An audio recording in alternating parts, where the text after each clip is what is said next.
Welcome to the world of daily life stories. Don't forget to like and subscribe so you don't miss new stories. Enjoy listening.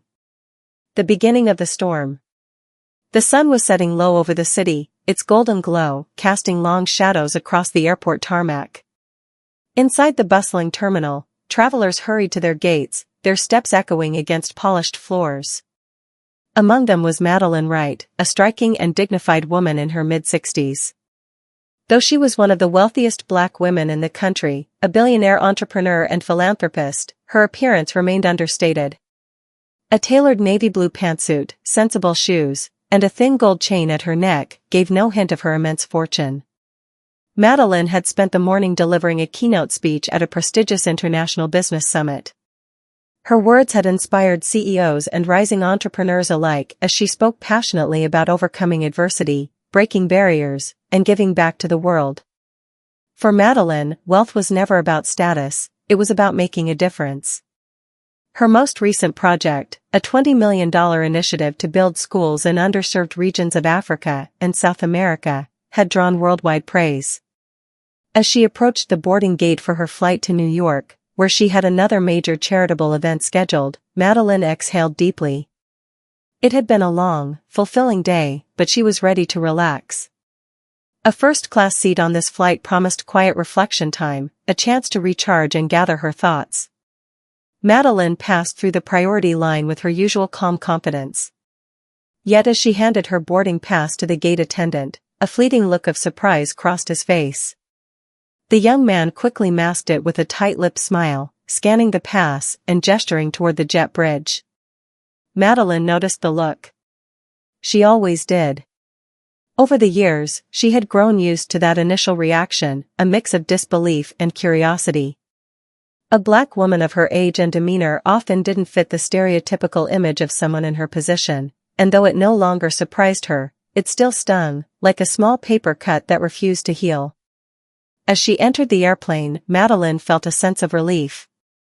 First class was mostly empty for now, save for a couple of businessmen absorbed in their laptops.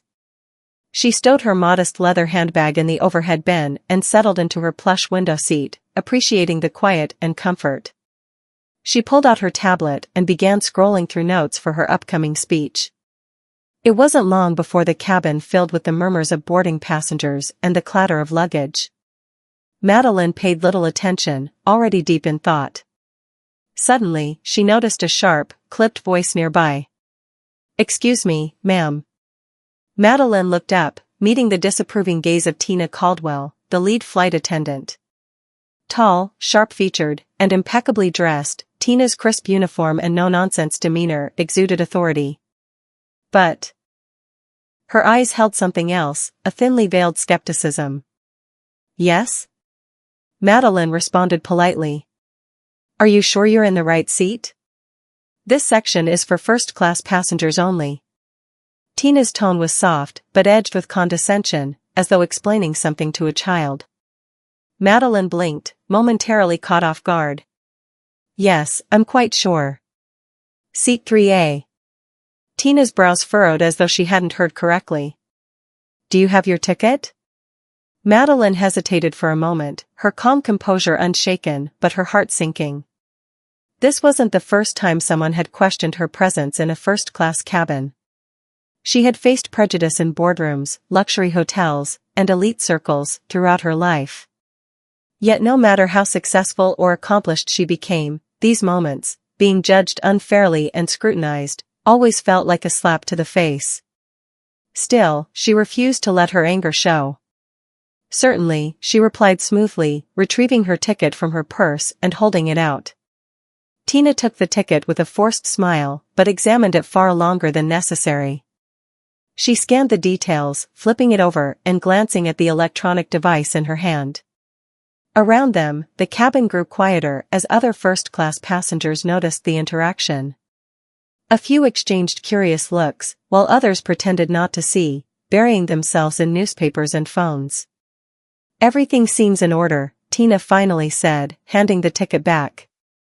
Her voice was flat, but she couldn't resist adding, "You must understand, we have high standards for first-class travel." Madeline's eyes narrowed. The words were simple, but their meaning was clear. Someone like you doesn't belong here. Her voice remained level, though firm. I assure you, I'm well aware of the standards. I've been flying first class for years. For a moment, Tina seemed unsure how to respond. Then, with a curt nod, she turned on her heel and walked briskly toward the galley. The incident was over, or so it seemed. But the exchange lingered in the air, like an unpleasant odor.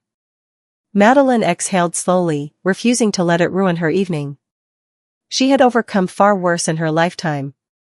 People's assumptions were their own burden to carry, not hers. An unwelcome interruption. The flight continued boarding without further incident. By the time the cabin doors closed and the plane prepared for takeoff, the first-class cabin was nearly full. Among the new passengers was Captain Richard Evans, a veteran pilot with decades of experience. He was known among airline staff for his confidence, bordering on arrogance. After greeting the crew, he paused briefly near Madeline's seat. Captain Evans, too, hesitated as his eyes landed on her. His expression flickered, a quick, nearly imperceptible look of surprise, and then hardened. Without a word, he walked toward the cockpit, but his glance had not gone unnoticed. Madeline, feeling those judgmental eyes again, pushed the interaction to the back of her mind. It was not her job to educate every person who underestimated her. As the plane reached cruising altitude and the cabin service began, Tina returned with a tray of drinks. Madeline declined politely, choosing to sip water from her glass instead. Tina lingered near her seat, clearly searching for something to say. Finally, she asked, "Would you like a blanket? We don't want you to be uncomfortable." The tone was sharp, almost sarcastic, and it drew the attention of another passenger, James Parker, a middle-aged lawyer seated across the aisle. He glanced at Madeline, then at Tina, his frown deepening. "I'm perfectly comfortable, thank you," Madeline replied evenly. "But I appreciate your concern." Tina's smile was thin and insincere. She nodded and walked away, her heels clicking sharply against the floor. The boiling point. It wasn't until an hour into the flight that the situation escalated. Madeline had been reading quietly when Tina and Captain Evans approached her seat together. "Excuse me, ma'am," Captain Evans began, his voice cool and authoritative. "We've received a report that you may be in possession of someone else's ticket. Can you confirm your identification?" The question struck like a physical blow. Madeline stared at the pilot, her lips parting in disbelief. "Excuse me?" Captain Evans' face remained impassive. "It's just a routine verification. You understand, of course. High standards must be maintained." The implication was clear, again. Madeline's voice was low, but her words carried weight. "What makes you think I don't belong here? I provided my ticket, and I've done nothing wrong." "It's protocol," Tina added smoothly, as if rehearsed. "We're just following procedures." Around them, the other passengers were no longer pretending to ignore the scene.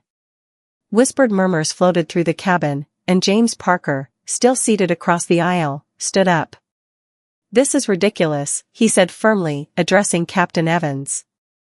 "I've been watching this woman the entire flight. She's done nothing to warrant this nonsense. You're harassing her." Captain Evans' face flushed red, but he didn't back down. "Sir, I'm not speaking to you. Please take your seat." James didn't budge. "I won't sit and watch this happen. She's being treated unfairly, and everyone here can see it." For the first time, Captain Evans and Tina seemed to falter. Madeline rose to her feet, her back straight, her voice calm yet powerful. "I want to speak to your supervisor. Now." "You can't do that mid-flight, ma'am," Tina stammered. "Then I'll take this up with the airline as soon as we land," Madeline replied coldly. "And you'll wish you'd handled this differently." A storm brewing. Madeline sat back down, her hand steady, but her heart pounding. The air in the cabin was tense. Captain Evans and Tina retreated to the front of the plane, both clearly shaken, while James Parker gave Madeline a respectful nod. "Some people never learn," he muttered, loud enough for others. To hear. Madeline didn't respond. She was already formulating a plan. By the time the plane touched down in New York, both the pilot and flight attendant would realize they had picked the wrong person to judge. The consequences begin to unfold. As the flight continued its course through the quiet evening sky, the tension in the first-class cabin hung thick and heavy. The whispering passengers exchanged glances, their conversations now quiet and cautious, but Madeline Wright sat tall, calm, and composed. Her hands rested gently on her lap, but inside her mind, a storm was brewing. She had dealt with prejudice and disrespect before, but this incident felt different. It wasn't just about being challenged, it was the brazen audacity of Captain Evans and Tina Caldwell that lit a fire deep within her. She knew that people like them acted this way because they assumed their actions would have no consequences. But tonight, they would learn that underestimating someone like her was their first and final mistake. An ally in the cabin. Across the aisle, James Parker, the lawyer who had stood up in her defense earlier, leaned slightly toward her seat. "Miss Wright," he said softly, his voice full of quiet respect, "I just wanted to say that what happened back there was unacceptable. I don't know how you managed to stay so calm, but I'm glad someone saw it for what it was." Madeline turned to face him, her eyes steady. "Thank you for speaking up. I appreciate it." James nodded, offering a small smile. "I'm a civil rights attorney. I've seen this kind of thing too many times, and it still makes my blood boil." He hesitated for a moment, then added, "If you decide to pursue this, you've got my full support." Madeline's lips curled into a faint smile. "I've dealt with situations like this my entire life, Mr. Parker, but I've always learned to pick my battles. However, something tells me this one is worth the fight." James grinned. "If anyone can fight this battle, it's you." As he leaned back in his seat, Madeline felt an unexpected surge of strength. It wasn't often that strangers stood up for her, and his words lit a spark in her resolve.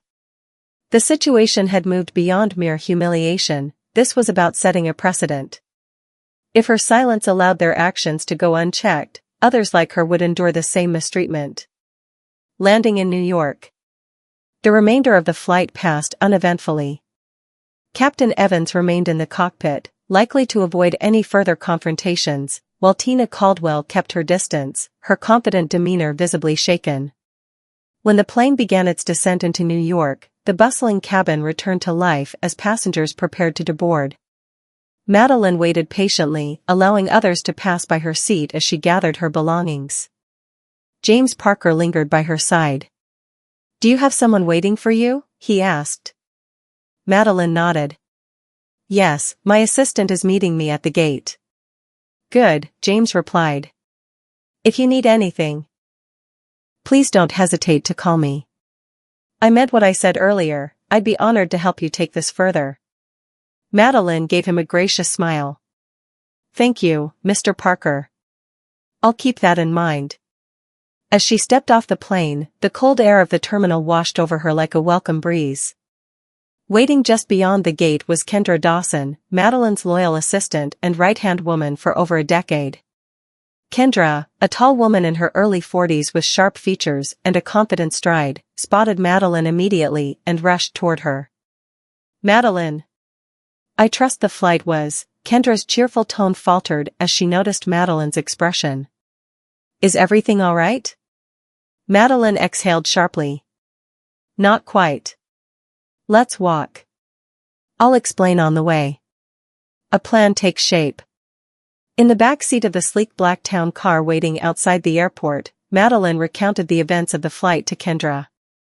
The assistant listened with growing disbelief, her hands clenching the tablet in her lap. "That's outrageous." Kendra finally burst out, her face flushed with anger. "They had no right to treat you like that." "And the captain? He questioned your identity mid-flight?" "That's beyond unprofessional, it's discriminatory." Madeline's voice remained calm, though her words carried steel. "It's not about me, Kendra. It's about all the others who don't have the platform or the resources to fight back when they're treated unfairly. If I let this go, they'll do it again. To someone else." Maybe someone who doesn't have the strength or confidence to speak up. Kendra nodded, her eyes shining with determination. So, what's the plan? Madeline's lips curled into a determined smile. First, I need you to gather every detail about this airline, their board members, their PR team, their policies. Then, contact James Parker, the lawyer I met on the flight. I have a feeling he'll be very interested in this. What about the media? Kendra asked.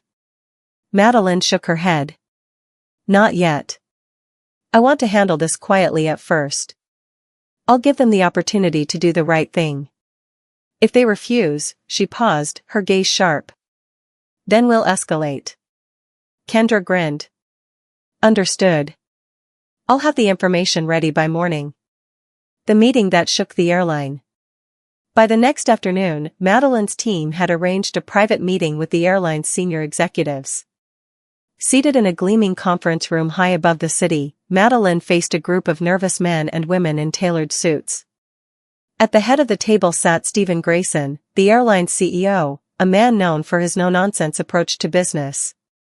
Ms. Wright, Stephen began, his tone overly polite, let me start by saying how deeply we regret any inconvenience you may have experienced on your flight.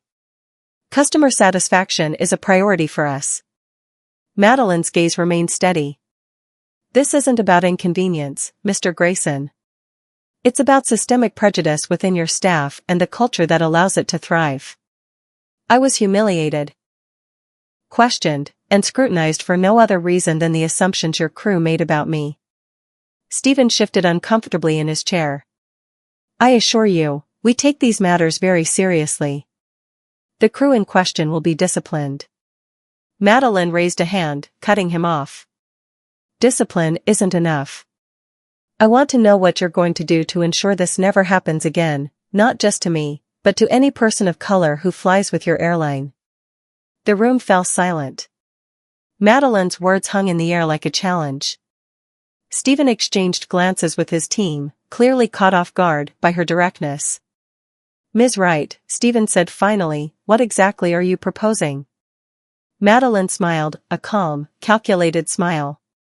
For starters, I want mandatory diversity and sensitivity training implemented across your entire staff, from flight attendants to executives.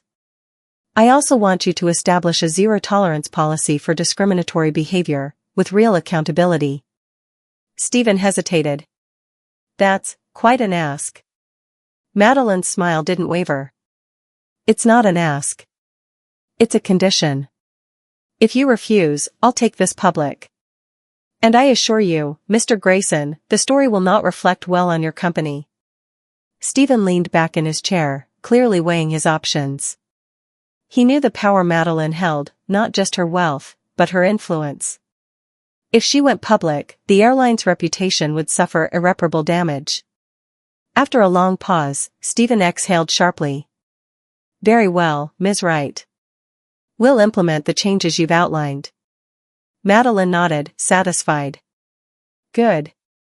I'll expect a formal statement announcing these changes by the end of the week. The ripple effect.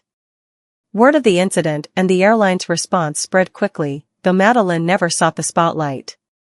Media outlets praised her for standing up against injustice, while customers applauded the airline's new policies. Quietly, Madeline's actions had set a powerful precedent, a ripple effect that would inspire others to demand better. And as for Tina Caldwell and Captain Evans? Both were suspended pending further review.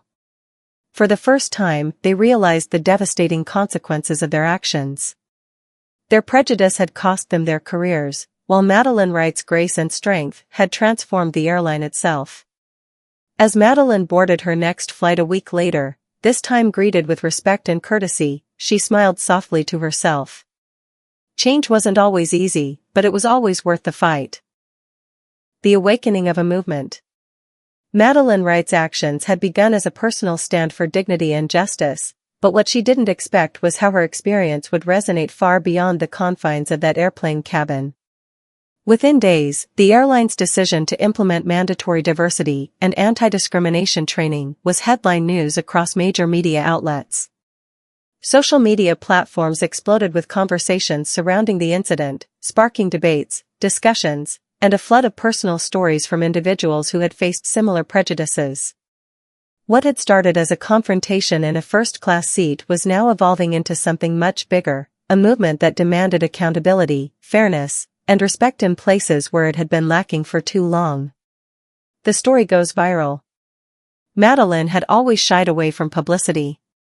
Over the years, she had built her empire with quiet determination, preferring to let her work and philanthropy speak for her.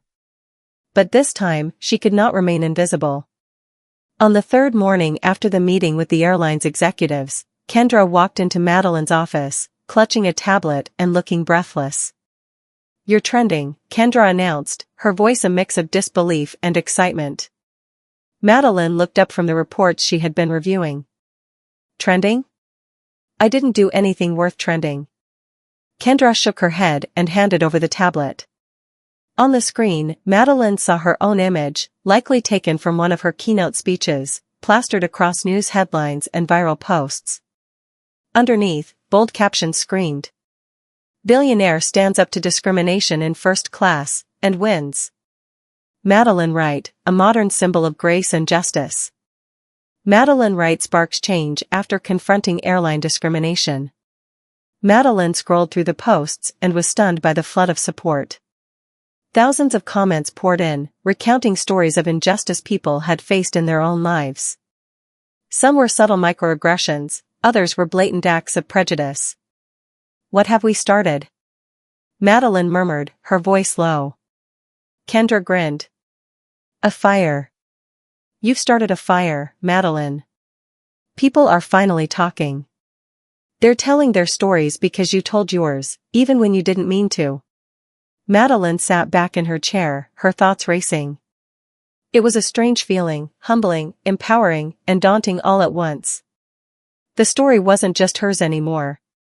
It belonged to everyone who had felt unseen, unheard, or unworthy. The media storm. By mid-afternoon, Madeline's assistant had lined up calls with several major news outlets, all requesting interviews. For hours, Madeline politely declined. She had no desire to capitalize on the incident. But then Kendra, ever the voice of reason, leaned across the desk and said firmly, "You need to speak up, Madeline. If you don't tell your story, someone else will, and they'll twist it to fit their narrative." Madeline stared at her for a long moment before sighing deeply. "Fine. Set up an interview with one outlet, just one." The following day, Madeline appeared on Morning Focus, a nationally televised program. Seated in a brightly lit studio, across from the show's anchor, she radiated calm and poise as the cameras began to roll. "Ms. Wright," the anchor began, "you've become an unexpected symbol of justice and equality over the past few days. How do you feel about the attention this incident has drawn?" Madeline clasped her hands in her lap, her voice steady but firm. "I didn't ask for this attention, but I'm grateful for the opportunity to speak about something so important. What happened to me on that flight was not unique, it's something countless people experience every day in different forms. I had the platform and privilege to speak up, but there are so many others who don't. This isn't just my story, it's theirs, too." The anchor leaned forward, intrigued. "Some have called this a wake-up call for corporations and individuals alike. Do you believe that meaningful change will come from this?" "I do," Madeline replied. "But change requires more than just policies, it requires transformation in mindset, culture, and accountability. It's time for us to stop tolerating the intolerable and start treating each other with the dignity and respect we all deserve." The segment ended with a standing ovation from the live studio audience. Social media erupted again, with people hailing Madeline's words as powerful, life-changing, and exactly what the world needs to hear. The airline's next move. While Madeline's interview inspired millions, the airline executives scrambled to respond to the growing scrutiny. Stephen Grayson, the airline's CEO, knew they needed to act decisively to salvage their reputation. The diversity training they had agreed to was only the beginning, and now, the pressure to do more was mounting. On the fifth day after the incident, the airline issued a public statement. We deeply regret the experience Ms. Wright endured on our flight and recognize the systemic issues within our organization. Effective immediately, we are launching a comprehensive internal review, expanding our diversity and anti-bias training, and establishing an independent oversight committee to ensure accountability at all levels. We are committed to making this a turning point, not just for our airline, but for the industry as a whole. The statement was met with cautious optimism. While some praised the airline's swift action, others were skeptical, questioning whether the changes would last. But for Madeline, the statement represented progress, a small step in the right direction. The unexpected call. One evening, as Madeline sat in her home office reviewing emails, her phone buzzed. She glanced at the screen and saw an unfamiliar number. Reluctantly, she answered. "Ms. Wright?" a deep voice said on the other end. "Yes, this is she," Madeline replied. The voice paused, then continued. "This is Richard Evans." Madeline froze. It was the captain, the very man who had questioned her identity and humiliated her on that flight. For a moment, she considered hanging up, but something in his tone stopped her. He sounded different. "I'm calling to apologize," he continued, his voice quieter now. "Not just for what I did, but for how I made you feel. I was wrong, and there's no excuse for my behavior. I've spent the past few days reflecting, and it's been humbling, to say the least."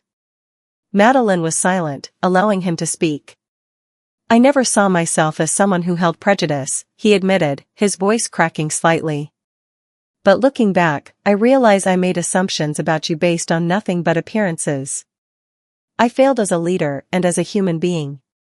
I'm taking full responsibility, and I've volunteered to participate in the airline's new diversity initiative. I don't expect forgiveness, but I wanted you to know that I'm committed to being better." Madeline sat back in her chair, surprised. She had expected anger, denial, or defensiveness, not humility and accountability. "Thank you for calling," she said finally. "Admitting you were wrong is the first step toward change. I hope you hold yourself to the same high standards you demand from others." "I will," Captain Evans promised.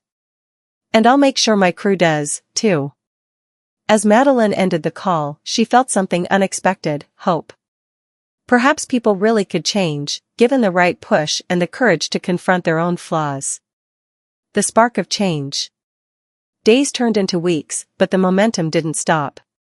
Other airlines began following suit, implementing their own diversity training programs and revisiting policies that had allowed bias to fester unchecked. Employees across industries shared stories of transformation, inspired by Madeline's quiet courage. For Madeline, the incident had become a catalyst for something far greater than herself. It was no longer about what had happened on that flight, it was about what could happen next. As she sat on her porch one evening, watching the sun dip below the horizon, she realized something profound. Sometimes the smallest acts of defiance can spark the biggest changes. Madeline Wright hadn't just fought for herself, she had fought for countless others, and in doing so, she had lit a fire that would burn brightly for years to come. Ripples of change. The sun was just breaking through the glass windows of Madeline Wright's penthouse office as she gazed at the sprawling New York skyline. The past few weeks had been a whirlwind of media attention, corporate upheaval, and an unexpected cultural shift. People across the country were talking about more than her confrontation on that flight, they were talking about change, the kind that made leaders rethink, employees speak up, and communities take action. Madeline's phone buzzed, breaking her train of thought. Kendra Dawson, her right-hand woman, stood in the doorway holding a tablet, her face alight with excitement. "Madeline, you're not going to believe this," Kendra said, her voice trembling slightly. Madeline looked up, raising an eyebrow. "What is it this time? Another article, another viral trend?" "No," Kendra said, shaking her head as she handed over the tablet. "This is bigger." Madeline scanned the screen, her calm composure cracking ever so slightly. Headlines blared across major news outlets. Airlines worldwide commit to diversity overhaul following Madeline Wright incident. Corporate America takes a stand, Madeline Wright's quiet revolution sparks change. A billionaire's grace and power reshapes an industry. Madeline put the tablet down, her fingers lightly tapping its edge. This was unexpected, she said softly. Kendra smiled. You may not have asked for this, but you've started something that can't be stopped. Major airlines are pledging not just policy changes, but fundamental reviews of hiring, promotions, and internal culture. They're even launching partnerships with diversity organizations to build more inclusive workplaces. Madeline exhaled deeply, allowing herself a rare moment of reflection. She had stood up because it was the right thing to do, never imagining the ripple effects it would create. Send a statement to my PR team, she said finally. I want to acknowledge the progress but remind people that change isn't just a moment, it's a journey. Yes, ma'am, Kendra replied, already typing as she left the room. A ripple in small towns. In a quiet corner of Texas, Erica Blake, a 26-year-old single mother, sat in her small living room with her 5-year-old daughter curled up beside her. Her old laptop hummed on the coffee table, displaying a video clip of Madeline's recent interview. Erica watched intently, her eyes brimming with emotion. For years, Erica had worked as a flight attendant for a regional airline. She had loved her job, but it hadn't always been easy. As one of the few black women on her crew, she had faced her share of subtle biases and outright disrespect. Supervisors overlooked her for promotions, passengers dismissed her with a wave of their hand, and coworkers whispered behind her back when she spoke up about unfair treatment. But watching Madeline's story unfold had done something to Erica. It had stirred a fire in her soul. I'm going to do it, baby, Erica whispered, brushing her daughter's hair with a trembling hand. Do what, Mommy? The little girl asked, looking up with innocent eyes. Erica smiled. I'm going to ask for what I deserve. The next morning, Erica walked into her manager's office with her head held high and a stack of documents in hand, records of her years of service, letters of praise from passengers, and evidence of being passed over for promotions she had rightfully earned. Erica, what's this? Her manager asked, looking confused. This, Erica replied, her voice steady, is proof that I deserve to be seen, respected, and given the opportunities I've earned. I'm tired of being overlooked. I want the same chance everyone else gets, and I won't settle for less. The manager looked stunned. For a moment, he said nothing. But Erica didn't waver. She thought of Madeline Wright, her calm strength, her quiet resolve, and stood her ground. That afternoon, Erica received a call. She had been promoted to senior flight attendant, a position she had fought for over 2 years to obtain. She wept tears of joy as she hugged her daughter, whispering, "This is just the beginning." Boardroom confrontations. Meanwhile, in corporate boardrooms across America, the effects of Madeline's stand were shaking the foundation of outdated systems. CEOs, HR directors, and diversity officers found themselves under increasing pressure to address deep-seated inequalities in their organizations. At Summit Holdings, one of the largest investment firms in the country, a tense meeting was underway. A group of junior executives, led by Jonathan Miller, a sharp young black professional, had demanded a review of promotion practices. Your decision-making has consistently overlooked people of color for leadership roles, Jonathan stated firmly, pointing to charts on the screen. It's not just a perception, it's a fact. Look at the numbers. You can't ignore this anymore. The room fell silent. The senior leadership exchanged uneasy glances. For years, they had dismissed concerns about diversity as unimportant or inconvenient. But now, after Madeline Wright's story had set the world ablaze, they could no longer afford to remain complacent. What are you proposing? One of the senior executives finally asked. Jonathan's voice was calm but powerful.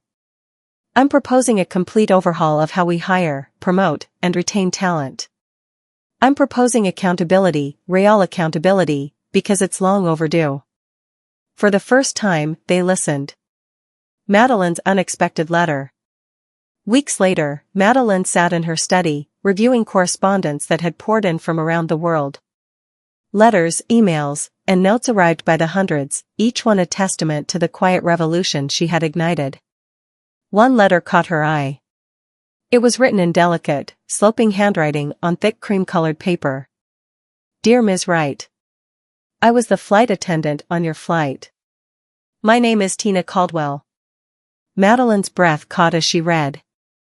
I want to start by saying I am deeply sorry for the way I treated you. At the time, I didn't realize the impact my actions would have, not just on you, but on me.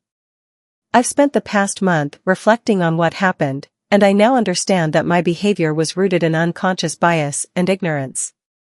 I didn't see you for who you are, I saw you through a lens I didn't even know I had. Since then, I've begun attending diversity workshops and meeting with people who've experienced prejudice firsthand. It's opened my eyes in ways I can't describe.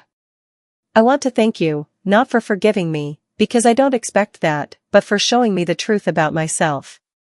You've changed my life, and I promise to do better. Sincerely, Tina Caldwell. Madeline sat back, folding the letter carefully. It was a small step, but a significant one. People were waking up. People were changing. A movement is born. In the weeks and months that followed, Madeline Wright became more than a symbol, she became a leader of a quiet revolution. Companies adopted new policies, individuals found their voices, and communities began to believe that change was not just possible but inevitable. Madeline's story proved that even the smallest moment, one flight, one confrontation, could ignite a fire that illuminated a path toward justice. Sitting on a panel at a global summit months later, Madeline looked out at the sea of faces, diverse, hopeful, and determined. Change begins with a single act of courage, she said, her voice clear and steady. And sometimes, the strongest revolution begins in the quietest of places. The crowd erupted into applause, but Madeline simply smiled. This wasn't her victory. It was everyone's victory. The ripples of change had become waves, and those waves were unstoppable. The legacy of change. The soft hum of the conference hall buzzed like an undercurrent of anticipation as thousands of faces turned toward the stage. The world had changed in ways both subtle and profound since the incident on that fateful flight months earlier. It wasn't a single moment that shaped this transformation, it was the ripple of courage that followed, growing stronger with each act of accountability, awareness, and justice. On stage stood Madeline Wright, a woman who had unintentionally become the face of a movement. Her quiet strength, poise, and refusal to accept injustice had redefined what one person could accomplish. This wasn't about a billionaire reclaiming her dignity, it was about humanity reclaiming its conscience. The summit, titled Voices of Change, Leading the Path Forward, brought together activists, business leaders, students, and everyday individuals who had been inspired by her story. Madeline adjusted the microphone, her silver hair catching the light as a hush fell over the crowd. An address to the world. Thank you, Madeline began, her voice both soft and commanding. When I first walked onto that plane, I had no idea my life was about to change.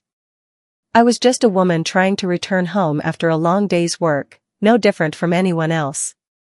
But what happened on that flight wasn't about me. It was about something much larger. It was about the systems that allow prejudice, assumptions, and disrespect to exist unchecked. It was about how quickly we judge people by appearances, and how slowly we question our own biases. The room remained utterly still as her words settled over the crowd. After that flight, I could have remained silent. I could have walked away and pretended that what happened to me was just another day in an imperfect world. But silence solves nothing. I realized then that to allow such behavior to continue, to allow ignorance to fester, was not just an act of passivity, but complicity. She paused, letting the power of her words build. The truth is, change doesn't happen because we wish for it. Change happens because we demand it. And change, as I've learned, doesn't start in boardrooms or courtrooms. It starts in us. It starts when we ask hard questions of ourselves and of those around us. It starts when we speak up, not just for ourselves, but for those who haven't yet found their voices. Her eyes swept across the room, pausing briefly on students seated in the front row. Young men and women, inspired by her courage, had already begun writing their own stories of change. We all have a responsibility, she continued, her voice ringing with purpose. To look deeper. To hold ourselves accountable. To leave this world better than we found it. Not because it's easy, but because it's necessary. A standing ovation erupted, echoing through the cavernous hall. The airline reimagined. Months earlier, Madeline's demands for accountability and transformation had pushed the airline industry into action. But those changes were just the beginning. Airlines around the world had adopted mandatory diversity and bias training, transparency in hiring practices, and new grievance systems for employees and passengers alike. But at the heart of this transformation was a project Madeline had quietly funded, the Right Initiative for Equity in Aviation. This program worked to recruit, train, and mentor individuals from underrepresented backgrounds to pursue careers as pilots, engineers, cabin crew, and executives. Madeline visited the inaugural class of trainees at the program's flight school, located on the outskirts of Atlanta. A group of 25 aspiring pilots, men and women of every ethnicity, stood proudly as she entered the hangar, her presence commanding their attention. A young woman in her early 20s stepped forward. "Ms. Wright," she said nervously, clutching her helmet, "I wanted to thank you. I've dreamed of being a pilot since I was a child, but I didn't think it was possible for someone like me. Your program gave me the chance I needed." Madeline smiled warmly and placed a hand on the young woman's shoulder. "Never let anyone make you believe you don't belong. This is just the beginning for you." The young woman beamed, her confidence shining like a beacon. Redemption and reflection.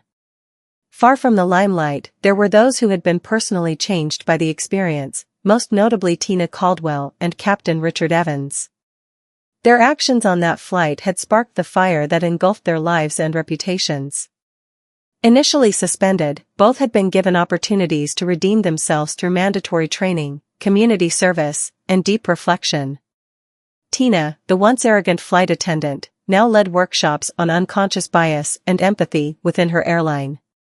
It hadn't been easy. She had faced harsh criticism, sleepless nights, and a mountain of shame, but she had chosen to face her mistakes head-on. In one particularly emotional session, she addressed a group of airline staff. "I used to believe I was better than others, because I looked the part and followed the rules," she admitted.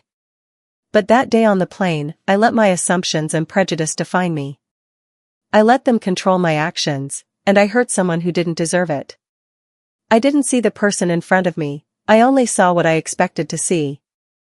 That's the mistake I'll spend the rest of my life making sure I never repeat."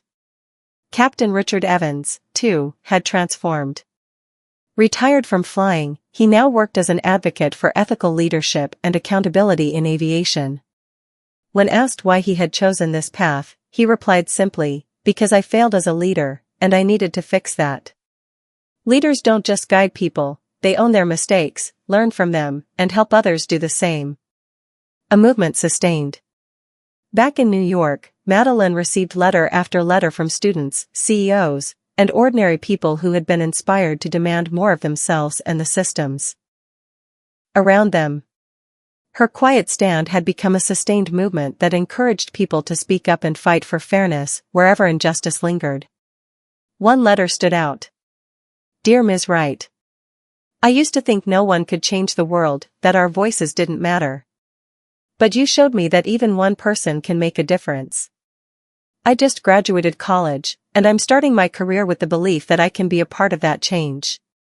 Thank you for showing me that strength looks like grace, courage, and conviction. With gratitude, a future leader." Madeline held the letter close, her heart full. The journey had been unexpected, but it had taught her one undeniable truth. Change begins when someone dares to stand up. The final flight. A year after the incident, Madeline boarded a flight to Los Angeles for a speaking engagement. As she stepped into the first-class cabin, the flight attendant, a young black man in a neatly pressed uniform, greeted her with a broad, respectful smile.